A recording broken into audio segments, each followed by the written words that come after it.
The idea for Evernight Academy came from the main character Bianca, because when I first thought of this story, what I thought of first was her, and I almost saw her in my mind's eye wearing this school uniform. So, of course, I knew that she went to the school, and I had questions about the school right away, and that was what the story came from.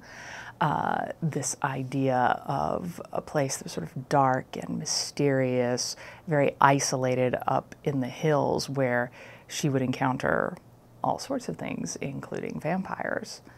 The idea I had about vampires, particularly vampires who were teenaged in appearance, was that they were stuck forever as teenagers. And for all that we sort of glamorize being that young, it's not the most enjoyable time of your life. And I thought if you had these people who had all these powers and they were young and beautiful forever, but they're also stuck being teenagers forever, and they can never completely gain perspective, and they can never completely get over the intensity of the emotion that you have at that age.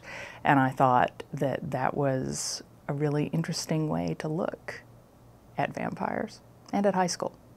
Was I rebellious as a teenager? No. I should have been much more rebellious than I was. I wasted a lot of time not rebelling. So when I wrote Evernight, I knew that Bianca was going to be much more headstrong and do things her own way a little bit more.